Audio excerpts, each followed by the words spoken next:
Guys, my name is doctor Shubham Mule and welcome back to Biokatta. तर कसं काय मंडळी, कसं चाललंय? आज मराठीत पण बोलतोय थोडंसं, कारण की आज महाराष्ट्र बोर्डचं पण जे आहे ते कसं प्रिपरेशन करायचं है मैं सांगणार है. साथ ही में जो है मैं सीबीएसई बोर्ड के लिए भी बोर्ड एग्जाम्स के लिए कैसे पढ़ना है ये आज मैं बताने वाला हूँ.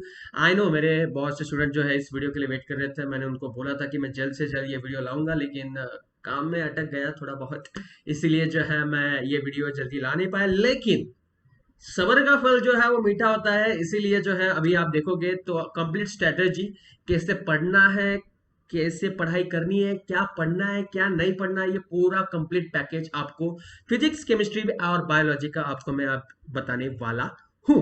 ठीक है. सो बेसिकली देखा जाए तो बोर्ड एग्जाम्स अभी 20 डेज के ऊपर आ चुके हैं. तो मोस्टली जो है अभी से जो है कुछ बच्चे पढ़ने लगते हैं, क्योंकि मोस्ट ऑफ द बच्चे जो है वो नीट और सीईटी एग्जाम के लिए पढ़ रहे होते हैं, most of the time JEE के लिए पढ़ रहे होते हैं. लेकिन अभी जैसे बोर्ड एग्जाम आया है तो कम समय है, कम समय में हमें मैक्सिमम स्कोर करना है. और आप ये कर सकते हो. बोर्ड एग्जाम कोई बहुत ही मतलब मुश्किल ऐसी बात नहीं होती. Board exam is a very simple सा ये जो होता है पैटर्न होता है. आपको जो टॉपिक दिए होते हैं उसमें से क्वेश्चन आते हैं, उसको आपको जो नैरेट करना होता है. तो देखते हैं कैसे करना है, क्या करना है. तो शुरू करते हैं. शुरू करने से पहले मैं बता दूं मेरे बारे में. मेरा नाम है doctor Shubham Mule. I am one of the educator of biology on YouTube as well as on the India's largest learning platform that is on academy.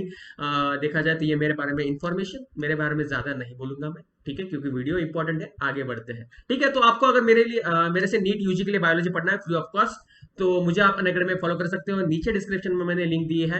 And ठीक है.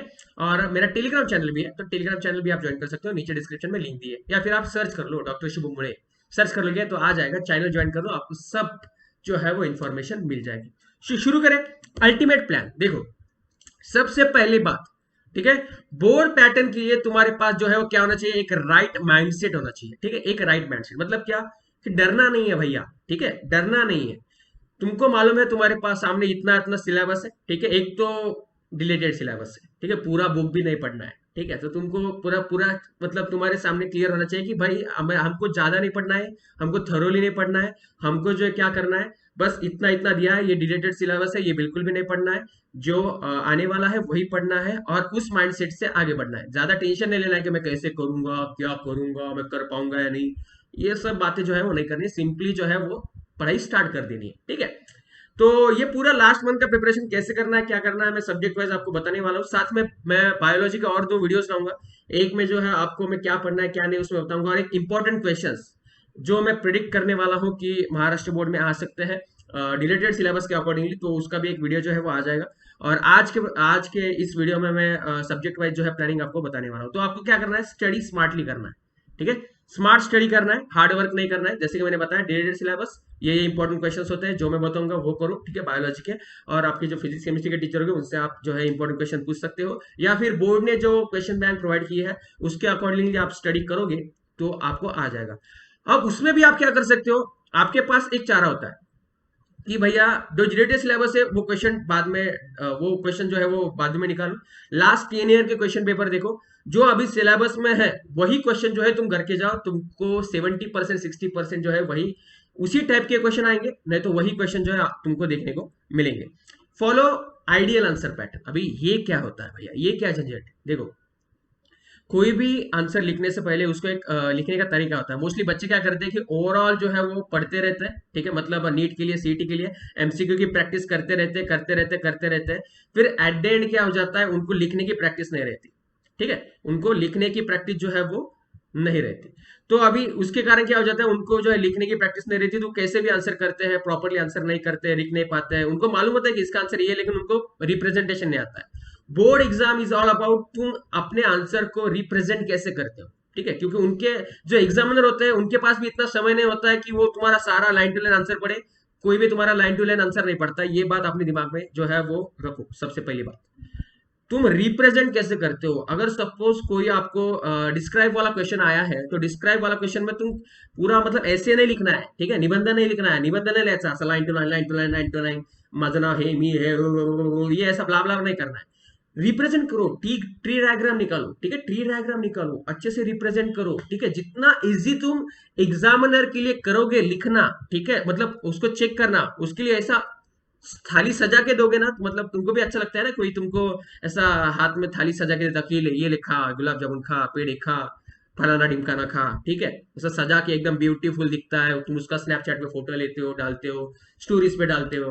तो वैसे ही तुम जितना ब्यूटीफुली पेपर को रिप्रेजेंट करोगे, भले ही तुमको नॉलेज कम हो, लेकिन जितना ब्यूटीफुली तुम पेपर को रिप्रेजेंट करोगे उतने ज्यादा जो है तुमको मार्क्स मिलेंगे, ठीक है। तो वो आइडियल पैटर्न जो है आपको फॉलो करना है, ठीक है। देन डोंट बी मिट्टू, प्लीज रट्टा मत मारो, क्योंकि रट्टा मारोगे तो वो तुमको याद रहेगा इसकी कोई गारंटी नहीं है।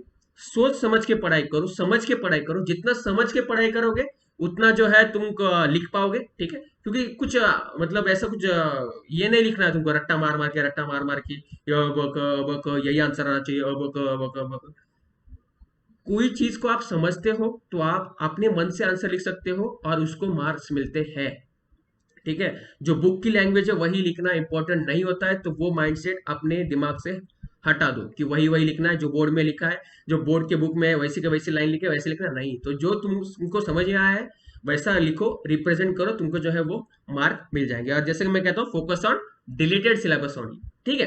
अभी प्लानिंग कैसे करना है, ठीक है। अभी ओवरऑल पैटर्न, कोई भी सब्जेक्ट हो तुम्हारे बोर्ड का, उसका जो है तुमको क्या करना है, कैसे एक अप्रोच होना चाहिए तुम्हारा, उसके बारे में मैं बात करूंगा अभी। कि एक तो देखो, हर एक सब्जेक्ट है मार्क, एक चैप्टर वाइज डिस्ट्रीब्यूशन होता है मार्क का, कि ये चैप्टर इंपॉर्टेंट है, ये चैप्टर इंपॉर्टेंट नहीं है, इससे ये क्वेश्चन आ सकता है, इससे नहीं आ सकता है। बहुत से बुक्स अवेलेबल है मार्केट में, जैसे कि अपेक्षित का हो, नवनीत का, ठीक है, या सीबीएसई बुक के लिए भी ओसवाल पैटर्न के जो कुछ एग्जाम पेपर वगैरह है, उसमें भी जो है वो दिया हुआ है कि भैया ये चैप्टर इंपॉर्टेंट है, इसमें ये जो है ये 5 मार्क के लिए है, ये 4 मार्क के लिए, ये 3 मार्क के लिए। तो इसके अकॉर्डिंगली तुम जाओगे ना तो बहुत ईजी जाएगा तुम, ठीक है। तो सबसे पहले क्या करना है, हायर वेटेज वाले चैप्टर करने, ठीक है, हायर वेटेज वाले चैप्टर करने, फिर लोअर वेटेज की तरफ जाना है। हायर वेटेज वाले कंप्लीट कर लो, एकदम मस्त कर लो, मस्त के जैसे एकदम ऐसा रटना, रट लो मस्त एकदम, कोई भी उसमें से लाइन छूटनी नहीं चाहिए। और फिर उसके बाद लोअर जो है वेटेज के पास जो है चले जाओ। देखो, बोर्ड एग्जाम्स हमें सिर्फ क्वालिफाई करने के लिए इंपॉर्टेंट है, 50% हमें मार्क्स लाना है। तुम्हारा मकसद हो सकता है कि टॉप करे, लेकिन मैं चाहता हूं कि बोर्ड टॉप करने से कुछ फायदा भी होने वाला नहीं है, फ्रैंकली मैं बोल रहा हूँ, ठीक है। हाँ, माँ बाप को खुशी मिलेगी, तुमको खुशी मिलेगी, वो बात अलग है, लेकिन सबसे पहले पासिंग का देखना है, फिर टॉप करने का देखना है, ये पैट रखो, ठीक है। तो पासिंग के लिए हायर वेटेज वाले चैप्टर तुमको आने ही आने चाहिए, ठीक है। Then start studying the question wise. अभी क्वेश्चन वाइज अप्रोच करना है तुम, जैसे सबसे पहले तुम करोगे 3 से 4 वाले क्वेश्चन, 3 से 4 मार्क वाले क्वेश्चन सारे चैप्टर्स के। अभी क्या करना है तुमको, ये मैंने ये एक चैप्टर किया, फिर दूसरा चैप्टर करूंगा, फिर तीसरा, ये चैप्टर वाइज स्टडी नहीं करनी है, अभी ओवरऑल स्टडी करनी है तुमको। अभी क्या करना है, एक सब्जेक्ट समझो तुमने बायोलॉजी लिया, तो बायोलॉजी के सारे जितने भी डिलेटेड सिलेबस छोड़ के सारे जितने भी चैप्टर है, उसका ओवरऑल 3 और 4 मार्क पर जो जितने भी क्वेश्चन है, वो तुमको जो है वो एकदम अच्छे से रिप्रेजेंट करके रखने हैं, तुम कैसे लिखने वाले हो, क्या करने वाले हो, उसको अच्छे से जो है मगअप करना है, उसको अच्छे से याद रखना है, ठीक है। तो क्या हो जाए, इससे बेनिफिट क्या है कि जब तुम 3 और 4 वाले क्वेश्चंस करते हो, 3 और 4 मार्क्स वाले, तो तुम्हारे इनमें आने वाले जो 2 और 1 मार्क के क्वेश्चन है ना, 2 मार्क और 1 मार्क वाले क्वेश्चन, वो भी हो जाते हैं, वो भी हो जाते हैं बहुत सारे, मतलब 60 to 70% इसके ऊपर जो इनके बीच में जो एमसीक्यूज ले लो, 1 मार्क वाले क्वेश्चन ले लो, 2 मार्क वाले क्वेश्चन ले लो, ये हो जाते हैं। तो आधा प्रिपरेशन तुम्हारा ये 3 और 4 मार्क वाले क्वेश्चन करके ही हो जाता है। तुमको ज्यादा जो है वो हर एक चैप्टर का हर एक 1 मार्क वाला, 2 मार्क वाला, 3 मार्क वाला क्वेश्चन करने की जरूरत नहीं है। बड़े बड़े क्वेश्चन करो, एलएक्यू करो, एलएक्यू में एसएक्यू जो है वो अपने आप जो है वो मैनेज हो जाते हैं, ठीक है। सारे चैप्टर के करना है। फिर उसके बाद 102 मार्क वाले चैप्टर जो है वो सिर्फ ओवरलुक करके जाना है, ठीक है। जो 2 मार्क वाले, 3 मार्क वाले, 1-2 मार्क वाले ना, उसको ज्यादा उसके ऊपर फोकस नहीं करना है। बस 3 और 4 मार्क के ऊपर रिप्रेजेंट अच्छा करना है, उसकी प्रैक्टिस करनी है। बाकी 1-2 वाले से वैसा ओवरलुक करके जाना है कि हाँ भाई इसका आंसर ये होगा, तो तुम अपने मन से लिख सकते हो, ठीक है। तुम जो है अपने मन से लिख सकते हो। और फिर एट द एंड अगर तुम्हारे पास समय बचता है तो एमसीक्यू की प्रैक्टिस करो, लेकिन मैं एमसीक्यू रिकमेंड कर रहा हूं जो चैप्टर के नीचे जो एमसीक्यू दिए गए हैं, बोर्ड की बुक में आप ले लो, महाराष्ट्र बोर्ड की बुक ले लो या सीबीएसई की एनसीईआरटी की बुक ले लो, बोर्ड के नीचे जो एमसीक्यू गए हैं वही आते हैं 70%, वही करो, ठीक है, वही इंपॉर्टेंट है। तो वो एक बार देख लेना एग्जाम से पहले, पेपर जाने से पहले। तो ये पैटर्न आप अगर फॉलो करते हो तो आपकी स्टडी जो है वो काफी आसान हो जाएगी। तो आप सब्जेक्ट वाइज बात करते हैं। तो सबसे पहले मेरा फेवरेट भैया अपना सब्जेक्ट है, दैट इज बायोलॉजी।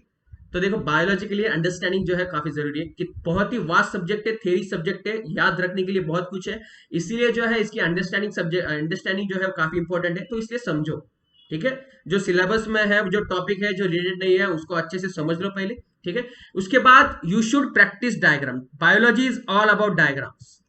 जितने ज्यादा तुम डायग्राम्स निकालोगे बायोलॉजी के पेपर में, 3 और 4 मार्क वाले क्वेश्चन के लिए जो है कंपलसरी तुमको डायग्राम निकालना है।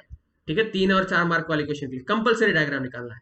ठीक है, उसमें ऐसा दिया भी ना हो कि ड्रॉ वेल लेबल डायग्राम, फिर भी तुम्हें डायग्राम निकालना है, क्योंकि इट रिप्रेजेंट्स योर स्किल। ठीक है, मतलब रिप्रेजेंटेशन स्किल जो है वो दिखाता है। मैंने बोला तुमको थाली में सजा के देना है आपको, इजी करना है एग्जामिनर के लिए। एग्जामिनर ने मतलब वो डायग्राम देखते ही उसको पता चल जाना कि भैया इसको दिमाग है, इसने आंसर सही लिखा होगा, देखते ही उसने आधे से ज्यादा मार्क जो है तुमको देने चाहिए। तो डायग्राम करो। Biology is all about diagram. जितना ज्यादा डायग्राम करोगे उतना अच्छा होगा। तो डायग्राम सबसे पहले करो। फिर classify type of questions. Describe brain in detail. ठीक है, फिर describe central nervous system in detail, describe the structure of heart, describe the structure of ear, describe the structure of eye. ठीक है, विद वेल लेवल डायग्राम। ये सारे जो questions होते हैं ना, ये कर लो। ठीक है, ये काफी इंपॉर्टेंट। ये 3 और 4 मार्क क्वेश्चन में वही आते हैं मोस्टली। और ये जो करते हो तो इसमें 1 और 2 मार्क वाले जो क्वेश्चन जो है वो आराम से निकल जाते हैं। ठीक है, तो ये क्लासिफाइड टाइप वाले क्वेश्चन जो है काफी इंपॉर्टेंट है। ठीक है, डिस्क्राइब द स्ट्रक्चर या डिस्क्राइब वाले या क्लासीफाई वाले, तो ये काफी इंपॉर्टेंट होता है, तो ये करो। फिर उसके बाद डिफरेंशिएट टाइप ऑफ क्वेश्चन, मतलब देखो अभी सिंपैथेटिक और पैरासिम्पैथेटिक टाइप ऑफ सिस्टम में क्या फर्क है। ठीक है, उसके जो है डिफरेंसेस बताओ। फिर क्रैनियल नर्व स्पाइनल नर्व में क्या डिफरेंस है, उसके डिफरेंस बताओ। ठीक है, फिर आप आर्टरीज और वेन्स में क्या डिफरेंस है। ठीक है, ये डिफरेंशिएट टाइप का क्वेश्चन आते ही आते हैं। ठीक है, 1 से 2 ये गारंटेड आएंगे, तो वो तुमको करना है। डिस्क्राइब टाइप और क्लासिफाइड टाइप का क्वेश्चन करना है, वो गारंटेड आता है। ठीक है, तो जैसे कि मैंने यहाँ बोला है आईज, सीएनएस, ब्रेन। ठीक है, क्लासीफाई तो तुमको मालूम है, ह्यूमन नर्वस सिस्टम क्लासीफाई करो, डिस्क्राइब करो, तो ये सारे क्वेश्चन आने ही वाले हैं। ठीक है, और एमसीक्यू चैप्टर के नीचे जितने दिए उतना करने का। उससे आया तो ठीक है, नहीं तो फिर चैप्टर से जितना तुमको नॉलेज मिला है उससे आ जाएगा। अब बढ़ते हैं टुवर्ड्स द केमिस्ट्री। ठीक है, केमिस्ट्री की तरफ अगर मैं बात करना चाहूँ तुमको, तो 3 सेक्शंस केमिस्ट्री में आपको पाए जाते हैं, that is organic, inorganic and physical chemistry. ठीक है, तो सबसे पहले भैया ऑर्गेनिक की तरफ जाओ। ठीक है, तो इसमें क्या करना है ऑर्गेनिक में तुम्हें, ऑर्गेनिक में जो है जो रिएक्शन फेमस साइंटिस्ट के नाम पे है, या फेमस जो रिएक्शन है, या लास्ट 10 ईयर्स में जो क्वेश्चन पूछे गए हैं अबाउट द रिएक्शन, वो रिएक्शन तुमको रट्टा ही मारना कहूंगा मैं को। ठीक है, क्योंकि वो रट्टा मार लो। ठीक है, उसके सेंटेंस जो है रट्टा मार लो, या फिर वो जो है वो लिख के देखो 4-5 बार वो रिएक्शन, 5 बार 4 बार लिख के देखोगे नेमिंग नेम वाले रिएक्शन, तो वही मोस्टली पूछे जाते हैं एग्जाम में। नेमिंग रिएक्शन ही मोस्टली बोर्ड के एग्जाम में पूछे जाते हैं। तो नेम वाले रिएक्शन याद में रखो, उसको 4-5 बार लिख के देखो। अगर तुमसे मगअप होता है तो मगअप कर लो, कारण ये बहुत ही इंपॉर्टेंट है, इसके ऊपर क्वेश्चन आते ही आते हैं। फिर डिफरेंशिएट टाइप ऑफ क्वेश्चन, जैसे कि अल्डिहाइड कीटोन में क्या डिफरेंस है बताओ, अल्डिहाइड कीटोन कार्बोक्सिलिक एसिड में क्या बताओ, अल्किन और अल्किन में क्या डिफरेंस है ये बताओ। तो ये डिफरेंशिएट टाइप ऑफ क्वेश्चन भी ऑर्गेनिक केमिस्ट्री में मोस्टली पूछे जाते हैं। और क्लासीफाई अल्केन्स। ठीक है, classify saturated hydrocarbons, classify unsaturated hydrocarbons, ये भी क्वेश्चन जो है मोस्टली बोर्ड में एग्जाम में पूछे जाते हैं। ठीक है, तो ऑर्गेनिक केमिस्ट्री के ऊपर तुमको ऐसे करना है। अब बात करते हैं इनऑर्गेनिक केमिस्ट्री। बहुत ही क्या कहते हैं उसे, वास्ट सेशन है, बहुत पढ़ने के लिए है। लेकिन इसमें जो सबसे ज्यादा इंपॉर्टेंट पूछा जाता है वो होता है स्ट्रक्चरल रिप्रेजेंट। जैसे कि H3PO4 का जो है स्ट्रक्चरल रिप्रेजेंट करो, ये क्वेश्चन पूछा जाएगा। तो उसका स्ट्रक्चरल रिप्रेजेंटेशन तुमको जो है करना आना चाहिए। ठीक है, कि कैसे दिया है, 1-2 मार्क के लिए आ सकता है। कोऑर्डिनेशन केमिस्ट्री जैसे चैप्टर होते हैं, ब्लॉक केमिस्ट्री जैसे चैप्टर होते हैं, वो तुमको अच्छे से आने चाहिए। ठीक है, इसमें स्ट्रक्चरल रिप्रेजेंटेशन काफी ज्यादा दिया गया है। तो मोस्टली लिगेंड्स क्या होते हैं, तो वो क्या होता है। ठीक है, प्रॉपर्टीज कैसे वैरी करती है पी ब्लॉक एलिमेंट्स में, तो ये ऐसे क्वेश्चन इनऑर्गेनिक से मोस्टली आते हैं। तो ये आपको आना चाहिए। ठीक है, और इसमें रिएक्शन वही ब्लॉक केमिस्ट्री के जो रिएक्शंस होते हैं थोड़े बहुत वही पूछे जाते हैं। और बाकी ज्यादातर इनऑर्गेनिक से एमसीक्यू भी आते हैं, क्योंकि मिनरल्स एलिमेंट्स के बारे में जो प्रॉपर्टीज होती है उसके बारे में जो है मोस्टली एमसीक्यू आते हैं। कोऑर्डिनेशन केमिस्ट्री जैसे चैप्टर में भी एमसीक्यू जो है मोस्टली पूछे जाते हैं। फिर फिजिकल केमिस्ट्री की अगर हम बात करें, तो इसमें जो है 75%, जैसा कि मैंने अभी लास्ट 10 ईयर्स ऑब्जर्व किया है, तो भैया इसमें 75% थ्योरी आता है, 25% न्यूमेरिकल्स आते हैं सिर्फ। तो अगर तुमको फिजिकल केमिस्ट्री के न्यूमेरिकल्स नहीं आते हैं तो ठीक है, बेसिक फॉर्मूले के ऊपर ध्यान दो, बेसिक फॉर्मूला याद रखो, उसके ऊपर तुम करते हो स्टेप वाइज, आधा भी सॉल्व करते हो तो उसका मार्क मिल जाता है तुमको, अगर पूरा भी नहीं आता है तो ज्यादा न्यूमेरिकल्स के ऊपर ध्यान मत दो। 75% थ्योरी आता है, 25% सिर्फ न्यूमेरिकल्स होते हैं। ठीक है, और न्यूमेरिकल्स कौन से करने हैं आपको, सबसे पहले जो चैप्टर के नीचे सॉल्व डी है ना, सॉल्व न्यूमेरिकल्स, वो करने हैं। फिर उसके बाद अनसॉल्व न्यूमेरिकल्स, उसके बाहर कुछ भी नहीं आएगा। ठीक है, उसी टाइप का क्वेश्चन आएगा, वैल्यूज चेंज होके, नहीं तो वही क्वेश्चन आ जाता है। तो न्यूमेरिकल या फिर जो भी आपको करना है फिजिकल केमिस्ट्री का तो वही करो, ठीक है। मोस्टली वहां से ही आपको जो है न्यूमेरिकल और बाकी जो थ्योरी क्वेश्चन है वो आपको मिलेंगे। Next, physics. सबका डर भैया, ठीक है, सबको इसी से डर लगता है, बहुत से बच्चे इसी में फेल होते हैं। तो इसी के बारे में मैं बोलना चाहूंगा कि फिजिक्स बच्चों को डर क्यों लगता है, कि बच्चों को लगता है ये पूरा पेपर जो है वो क्या होगा, न्यूमेरिकल्स के बेस के ऊपर होगा। लेकिन डरने की कोई बात नहीं है भैया। जितना मैंने ऑब्जर्व किया अब तक, 80 to 85% जो है वो थियरी पेपर होता है फिजिक्स का, बस 10 से 15% न्यूमेरिकल्स होता है, ठीक है। तो डरने की कोई बात नहीं है, 80 to 85% थियरी आने वाला है, और डेरिवेशन से उसमें से मोस्टली जो है 3 से 4 मार्क क्वेश्चन के लिए आएंगे, जैसे कि M1 = M1 V1 = M2 V2, ऐसे जो है वो आते हैं।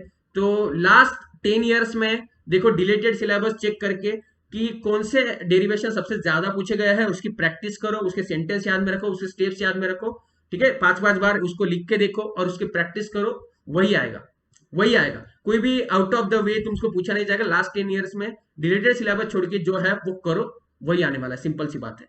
फॉर्मूले लर्न करो, फॉर्मूले काफी इंपॉर्टेंट होता है, ठीक है, क्योंकि आपको एमसीक्यू अगर न्यूमेरिकल सॉल्व करने तो आपको फॉर्मूले याद होने चाहिए। तो फॉर्मूले जो है वो ओवरलिप करते जाओ डेली, जो है अभी 20 दिन आप अगर देखोगे सुबह उठ के आधा 1 घंटा डेली सिर्फ फॉर्मूले रिवाइज मारोगे तो आपका काम जो है वो हो जाएगा, ठीक है। इसमें भी आपको डिफरेंशिएट टाइप ऑफ क्वेश्चन जो है मोस्टली फिजिक्स में पूछे जाते हैं, ठीक है। वेलोसिटी और स्पीड में क्या डिफरेंशिएट करना है, ठीक है, एक्सेलरेशन ड्यू टू ग्रेविटीज या फिर ग्रेविटेशनल फोर्स, इसमें क्या डिफरेंस है, तो ऐसे डिफरेंशिएट टाइप ऑफ क्वेश्चन जो है पूछे जाते हैं। रोटेशनल मोशन के वाले या सर्कुलर मोशन वाले, तो ये अलग अलग टाइप के क्वेश्चन जो है वो पूछे जाते हैं। एंड गेट और गेट, तो सेमीकंडक्टर में से, तो ये बहुत सारे क्वेश्चन जो है वो फिजिक्स में पूछे जाते हैं, तो आपको उस टाइप के क्वेश्चन करने, डरना बिल्कुल नहीं है गाइस। सही वे में सही माइंड के साथ आप पढ़ाई करोगे तो ये जो है स्ट्रेटेजी आपको जरूर काम आएगी। I am damn sure. Let me know आपको ये वीडियो कैसा लगा, और इसके बाद 2 वीडियोस आ जाएंगे और बायोलॉजी के बारे में। एक में मैं आपको जो है वो पूरा कंप्लीट जो है क्या करना है कैसे नहीं करना है वो बताऊंगा, और सबसे पहले उससे पहले मैं हर एक चैप्टर वाइज आपको इंपॉर्टेंट क्वेश्चंस का वीडियो बनाऊंगा कि इस चैप्टर में से ये क्वेश्चन करने हैं, यही इंपॉर्टेंट है। कौन कौन से चैप्टर वाइज डिस्ट्रीब्यूशन आपको मैं बायो का दे दूंगा, क्योंकि मैं फिजिक्स केमिस्ट्री नहीं पढ़ाता हूँ, तो इसलिए बायो का आपको सब कुछ मिल जाएगा। और आपको लगे कि मैं रिवीजन करा लूँ पूरे बोर्ड के सिलेबस, ठीक है, रिवाइज करके, ठीक है, मतलब रिवाइज शेड्यूल, रिवाइज सिलेबस लेके, रिलेटेड सिलेबस छोड़ के पूरा आपको बुक में से क्या पढ़ना है क्या नहीं ये बता दूं, तो मुझे नीचे कमेंट सेक्शन में लिखो। अगर आप चाहते हो तो मैं वो भी करवा दूंगा आपको। So don't forget to like share and subscribe to our channel that is Biokatta, and Telegram पे जो है फॉलो करो, ठीक है। अगर मुझसे बात करनी है तो टेलीग्राम से मुझे ज्वाइन हो जाओ, वहां पे आप मुझसे डायरेक्टली बात कर सकते हो, आपके डाउट सॉल्व कर सकते हो। पीडीएफ वगैरह आपको जो भी चाहिए होगा वो आपको टेलीग्राम पे मिल जाएगा, ठीक है। तो मिलते हैं अगली वीडियो में, तब तक के लिए बाय बाय।